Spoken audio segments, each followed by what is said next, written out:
पहला प्रश्न है, हाल ही में विश्व जेली फिश दिवस कब मनाया गया है? तो यहाँ पर दोस्तों राइट आंसर हो जाएगा बी, 3 नवंबर को। हाल ही में विश्व जेली फिश दिवस 3 नवंबर को मनाया गया है। अगला प्रश्न है, हाल ही में पहला एशियाई बौद्ध शिखर सम्मेलन कहाँ होगा? तो यहाँ पर दोस्तों राइट आंसर हो जाएगा सी, नई दिल्ली में। पहला एशियाई बौद्ध शिखर सम्मेलन नई दिल्ली में होगा। अगला प्रश्न कह रहा है, हाल ही में किस राज्य सरकार ने कच्चे अंडे से बने मेयोनीज सॉस के उत्पादन, बिक्री और भंडारण पर प्रतिबंध लगा दिया है? तो यहाँ पर दोस्तों राइट आंसर हो जाएगा बी, तेलंगाना। अगले प्रश्न की बात करें तो अगला प्रश्न कह रहा है, हाल ही में चक्रवात दाना के दौरान मछुआरों के लिए जीवन रेखा बने स्वदेशी ट्रांसपोंडर को किसके द्वारा विकसित किया गया है? तो यहाँ पर दोस्तों राइट आंसर हो जाएगा सी, इसरो के द्वारा। हाल ही में चक्रवात दाना के दौरान मछुआरों के लिए जीवन रेखा बने स्वदेशी ट्रांसपोंडर को इसरो द्वारा विकसित किया गया है।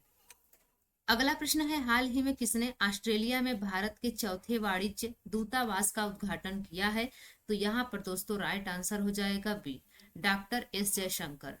हाल ही में डॉक्टर एस जयशंकर ने ऑस्ट्रेलिया में भारत के चौथे वाणिज्य दूतावास का उद्घाटन किया है। अगला प्रश्न है, हाल ही में कहाँ के नेवार समुदाय ने महापूजा उत्सव मनाया है? तो यहाँ पर दोस्तों राइट आंसर हो जाएगा सी, नेपाल। नेपाल में नेवार समुदाय ने महापूजा उत्सव मनाया है। अगला प्रश्न है, हाल ही में किसे कोलिंस डिक्शनरी का वर्ड ऑफ द ईयर चुना गया है? तो यहाँ पर दोस्तों राइट आंसर हो जाएगा बी, ब्राइट को। हाल ही में ब्राइट को कोलिंस डिक्शनरी का वर्ड ऑफ द ईयर चुना गया है। अगला प्रश्न है, हाल ही में कहाँ दुनिया के सबसे बड़े और 110 साल पुराने मगरमच्छ की मृत्यु हुई है? तो यहाँ पर दोस्तों राइट आंसर हो जाएगा सी, ऑस्ट्रेलिया में। ऑस्ट्रेलिया में दुनिया के सबसे बड़े और 110 साल पुराने मगरमच्छ की मौत हुई है। अगला प्रश्न है, हाल ही में भारत के अतनु दास ने स्विस ओपन इंडोर तीरंदाजी चैंपियनशिप में कौन सा पदक जीता है? तो यहाँ पर दोस्तों राइट आंसर हो जाएगा बी, कांस्य पदक।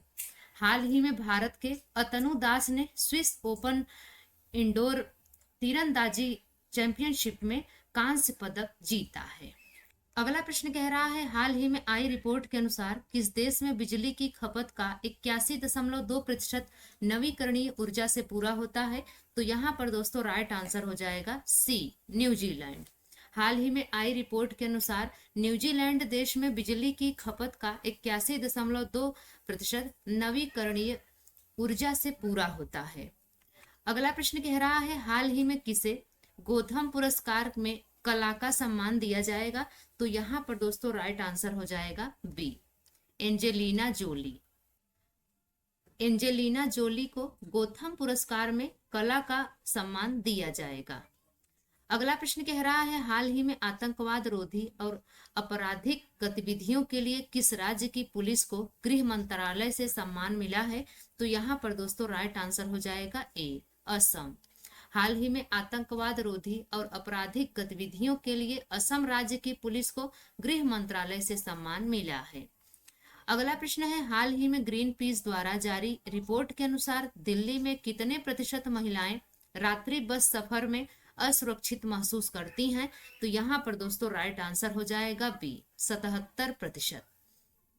हाल ही में ग्रीन पीस द्वारा जारी रिपोर्ट के अनुसार दिल्ली में 77% महिलाएं रात्रि में बस सफर में असुरक्षित महसूस करती हैं। अगला प्रश्न कह रहा है, हाल ही में अमेरिका ने किस देश को $425 मिलियन की अतिरिक्त सुरक्षा सहायता देने की घोषणा की है? तो यहाँ पर दोस्तों राइट आंसर हो जाएगा सी, यूक्रेन। हाल ही में अमेरिका ने यूक्रेन देश को $425 मिलियन की अतिरिक्त सुरक्षा सहायता देने की घोषणा की है। अगला प्रश्न है, हाल ही में किस देश को 2025 तक भारत से $104 मिलियन की सहायता मिलने का अनुमान है? तो यहाँ पर दोस्तों राइट आंसर हो जाएगा बी, मालदीव। हाल ही में मालदीव देश को 2025 तक भारत से $104 मिलियन की सहायता मिलने का अनुमान है। अगला प्रश्न है, अमेरिका के कोलोराडो में अंडर 19 विश्व मुक्केबाजी प्रतियोगिता में भारत ने कुल कितने पदक जीते हैं? तो यहाँ पर दोस्तों राइट आंसर हो जाएगा बी, 17। अमेरिका के कोलोराडो में अंडर 19 विश्व मुक्केबाजी प्रतियोगिता में भारत ने कुल 17 पदक जीते हैं। अगला प्रश्न है G20 आपदा जोखिम न्यूनीकरण कार्य समूह की बैठक कहाँ आयोजित की गई थी? तो यहाँ पर दोस्तों राइट आंसर हो जाएगा बी, बेलेम। G20 आपदा जोखिम न्यूनीकरण कार्य समूह की बैठक बेलेम में आयोजित की गई थी। अगला प्रश्न है राष्ट्रीय जैव विविधता कार्य नीति और योजना का शुभारंभ किसने किया है? तो यहाँ पर दोस्तों राइट आंसर हो जाएगा डी, कीर्तिवर्धन सिंह ने। राष्ट्रीय जैव विविधता कार्य नीति और योजना का शुभारंभ कीर्तिवर्धन सिंह ने किया है। अगला प्रश्न है अंतरराष्ट्रीय श्रम संगठन ILO की 352वीं गवर्निंग बॉडी मीटिंग कहाँ आयोजित की गई है? तो यहाँ पर दोस्तों राइट आंसर हो जाएगा सी, जिनेवा में। अगले प्रश्न की बात करें तो अगला प्रश्न कह रहा है ब्रिस्बेन में भारत के नए महावाणिज्य दूतावास का उद्घाटन किसने किया है? तो यहाँ पर दोस्तों राइट आंसर हो जाएगा ए, डॉक्टर एस जयशंकर ने। ब्रिस्बेन में भारत के नए महावाणिज्य दूतावास का उद्घाटन डॉक्टर एस जयशंकर ने किया है। अगला प्रश्न है वियतनाम भारत द्विपक्षीय सेना अभ्यास 2024 का आयोजन कहाँ पर किया गया है? तो यहाँ पर दोस्तों राइट आंसर हो जाएगा ए, हरियाणा के अंबाला में। वियतनाम भारत द्विपक्षीय सेना अभ्यास 2024 हरियाणा के अंबाला में आयोजित किया गया। अगला प्रश्न है गोविंद सागर झील जो खबरों में थी किस राज्य में स्थित है? तो यहाँ पर दोस्तों राइट आंसर हो जाएगा सी, हिमाचल प्रदेश में। गोविंद सागर झील जो खबरों में थी यह हिमाचल प्रदेश में स्थित है। तो 2026 तक अंतरराष्ट्रीय सौर गठबंधन का अध्यक्ष चुना गया है। तो यहाँ पर दोस्तों राइट आंसर हो जाएगा ए, भारत को। भारत देश को 2026 तक अंतरराष्ट्रीय सौर गठबंधन का अध्यक्ष चुना गया है।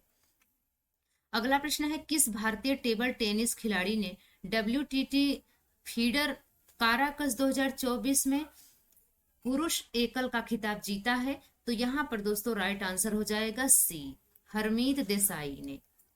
अगले प्रश्न की बात करें तो अगला प्रश्न कह रहा है खबरों में रहा कालका शिमला रेलवे किन दो राज्यों को जोड़ता है? तो यहाँ पर दोस्तों राइट आंसर हो जाएगा बी, हरियाणा और हिमाचल प्रदेश को। खबरों में रहा कालका शिमला रेलवे यह हरियाणा और हिमाचल प्रदेश इन दो राज्यों को जोड़ता है। अगला प्रश्न कह रहा है अंतरराष्ट्रीय सौर गठबंधन का 7वां सत्र कहां पर आयोजित किया गया है? तो यहाँ पर दोस्तों राइट आंसर हो जाएगा ए, नई दिल्ली में। अंतरराष्ट्रीय सौर गठबंधन का 7वां सत्र नई दिल्ली में आयोजित किया गया। अगला प्रश्न है डूमा बोको को किस देश का राष्ट्रपति चुना गया है? तो डूमा बोको को बोत्सवाना देश का राष्ट्रपति चुना गया है। बी ऑप्शन बिल्कुल राइट हो जाएगा। अगला प्रश्न है कछुआ वन्य जीव अभ्यारण्य जो खबरों में था उत्तर प्रदेश के किस जिले में स्थित है? तो यहाँ पर दोस्तों राइट आंसर हो जाएगा सी, वाराणसी। कछुआ वन्य जीव अभ्यारण्य जो खबरों में था यह उत्तर प्रदेश के वाराणसी जिले में स्थित है। अगले प्रश्न की बात करें तो अगला प्रश्न कह रहा है हाल ही में खबरों में रहा अल्स्टोनिया स्कालरिस क्या है? तो यहाँ पर दोस्तों राइट आंसर हो जाएगा बी, उष्णकटिबंधीय पेड़। हाल ही में खबरों में रहा अल्स्टोनिया स्कालरिस यह उष्णकटिबंधीय पेड़ है। अगला प्रश्न कह रहा है किस मंत्रालय ने digital India common service centre परियोजना की शुरुआत की है? तो यहाँ पर दोस्तों राइट आंसर हो जाएगा बी, इलेक्ट्रॉनिक्स और सूचना प्रौद्योगिकी मंत्रालय द्वारा। इलेक्ट्रॉनिक्स और सूचना प्रौद्योगिकी मंत्रालय द्वारा digital India common service centre परियोजना की शुरुआत की गई है। तो दोस्तों ये रही आज की हमारी करंट अफेयर्स की क्लास। यह क्लास आपको कैसे लगी आप कमेंट्स में जरूर बताइएगा। अगर यह क्लास आपको पसंद आई हो, आपके लिए हेल्पफुल रही हो, तो आप लाइक शेयर करके चैनल को जरूर सब्सक्राइब कर लीजिएगा। इस चैनल से आपको मदद मिलेगी। तो मिलते हैं अगली वीडियो में, तब तक के लिए बाय एंड टेक केयर।